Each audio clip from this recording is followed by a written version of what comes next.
Hello and welcome. I wanted to do a quick review today of a lightsaber I've had sitting around for a while here. It's one though that there's been a lot of curiosity about it online. It's a saber that not very many people have, so it's a lot of curiosity, and I thought it might benefit you guys to get an up-close look at some of the parts and to see whether or not this is the right one for you. What I've got here is I've got the Ultrasabers Omen. Right, specifically for this model, this is the Dark Omen, which means it has black accents. There's an azure and a crimson, which have blue and red accents respectively. It's a pretty large saber. I'll go over the parts in just a second. This specific saber is outfitted with an Obsidian V3 soundboard. So let me go ahead and fire it up real quick just so you can see what it looks like illuminated, and then I'll turn it off and we'll talk about it.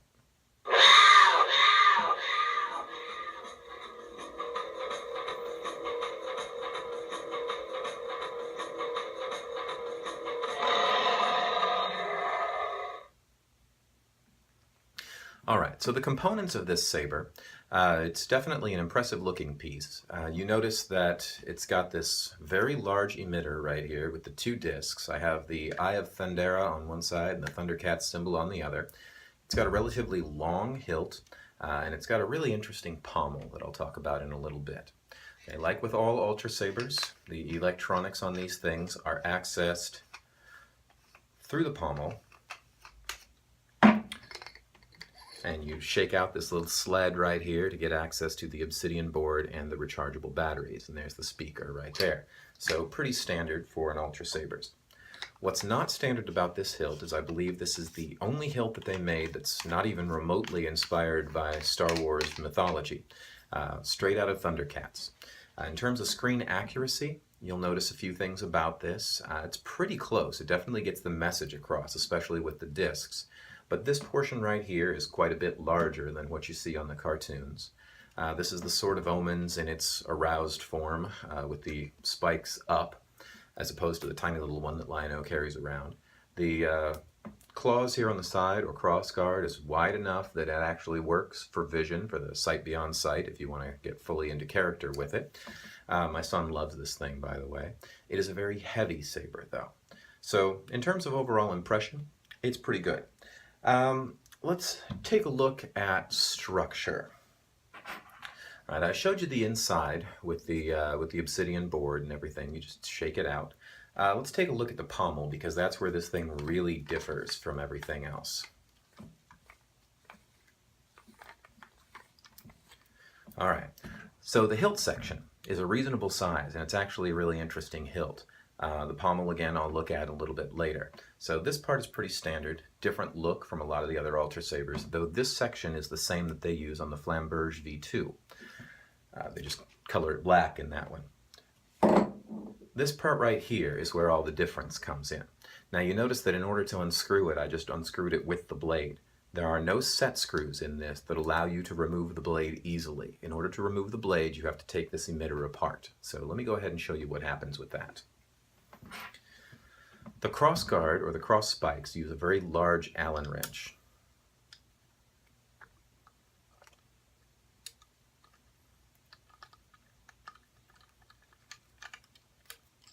And when you take out these large screws right here, the side spikes come off. They're actually used to lock the other pieces together.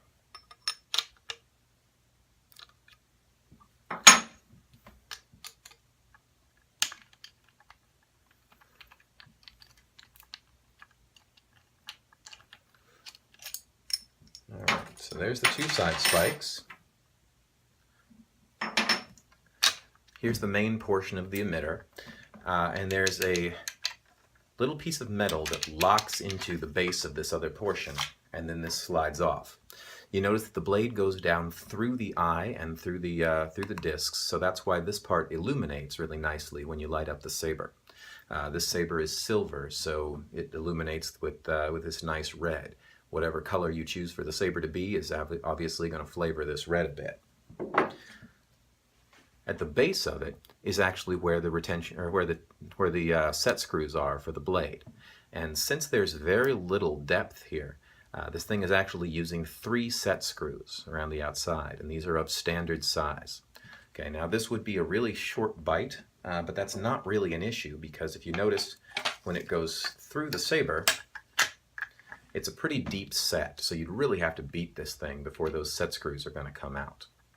So anyhow, those are the internal workings of this. Let me pop this thing back together a little bit here.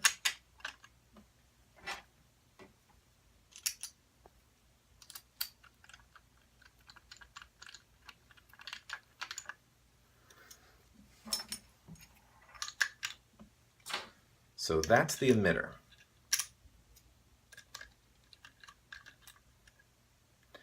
And this is kind of the star of the show for this saber. All right, there we go. Set that over here. All right, looking at the hilt. Okay, like I said, it's a neat hilt. This pommel, though, is one of the other stars. The only way to get this pommel is either with this saber for the silver or in black with the Flamberge V2. But this is probably my favorite pommel that Ultrasabers makes. It's weighty and it feels nice in the hand. The hilt section, pretty standard, flows really well into the pommel, so this part works for me. Downfall of this saber, though, is that it is super heavy and almost unusable. This is not a saber that you're going to want for fighting. A lot of Ultrasabers you can consider to be a weapon or a training weapon. This one is more of a prop. Reason being, almost all the weight is right here in this giant chunk of aluminum. And this giant chunk of aluminum is also very sharp on a lot of the edges here. So you can swing it around if you're very careful, but just moving my hand from here to here, I actually just cut myself a little bit on this edge right there.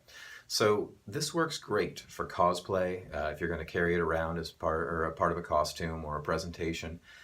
You can swing it if you're careful, but this is really not designed for use. If you were dueling with this, this is going to take chunks out of your opponent's blade.